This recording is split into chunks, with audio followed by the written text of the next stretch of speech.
In all the places of the earth, they know that the gods and spirits affect man's path. All the misfortune that befalls man lies at their feet. If you have eyes to see, you see their presence and their power. Keep your eyes open, traveler, and you might see their faces. Here, they once said that Loki lies imprisoned in a cave, trapped by his enemies, who set a serpent above to drip venom on his face. His wife, Sigyn, sits beside to catch the venom in a bowl, but when she must leave to empty it, the poison falls unabated. His pain is so great that he thrashes and writhes. And here above, we see the earth shake and break apart. Across the sea, they know that the earth is carried in the arms of a giant. When he is vexed or injured, he may not carry his burden so gently, and the world will feel his anger and pain. In a land far away, they say the winds are trapped inside the earth. They try always to make their escape, and they buffet and beat on the walls of their prison, causing the earth to quiver. And when they break through, they make their escape. They explode out in fury. In the lands of your birth, people live hidden too, in the hills and stones.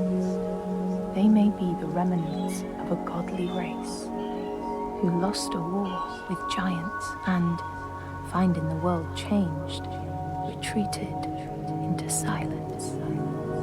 But you still see their carvings and circles from the time when they walked among men.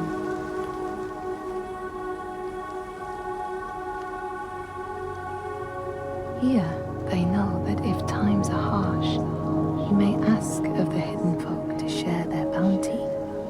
And if you are strong and wise and good, they may hear your plea and send you aid.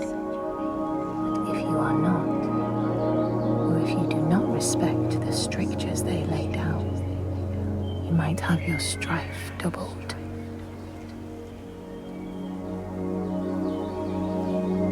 In the lands of your birth, and in these lands too, they know that people can be taken by the secret fair ones.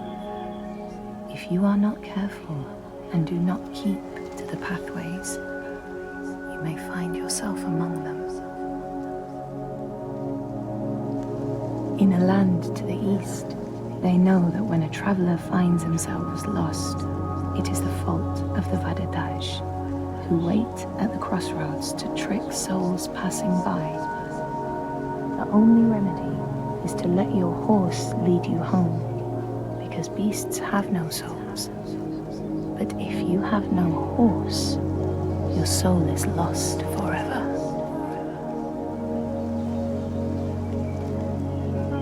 In this place, they know that sometimes the hidden folk will take their children and leave another in their place. These children may look the same as their own, but will be dazed and far away, or ill-tempered. And you know then you have a changeling in your house. In this land, when people cannot raise their children, they will leave them in a sacred place for the hidden folk to take and care for. Sometimes these children come back, but it is said that they are changed with a wildness in their eyes, and their parents do not want them. These people know that children who have died uncared for can return as small ghosts clad in fluttering rags. When there are storms, they may cry as they did when they were human, and will look for their mothers until they find them, and never leave them again. In this land, you may catch sight of the Landisir, the spirits who embody the sacred places, the rivers and rocks. Do you see the Lady of the Mountain, the Fiat Kunan, who bathes in the waterfall and lets the drops fall on her shoulders? In the heart of the Northlands, they know the storms are born of the Oshkuredi, the hunt of Odin. The huntsmen ride horses with eyes of fire. Their weapons clash like thunder, and it is best to hide inside, lest your spirit be called to join them. In your lands, traveller, they know that the Kailif, the hag of winter, is the one who hurls sleet and snow upon the land.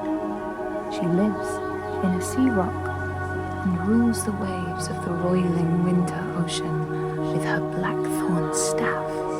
She strikes the ground to destroy the shoots of growing green, so the winter will lie long and low on the land.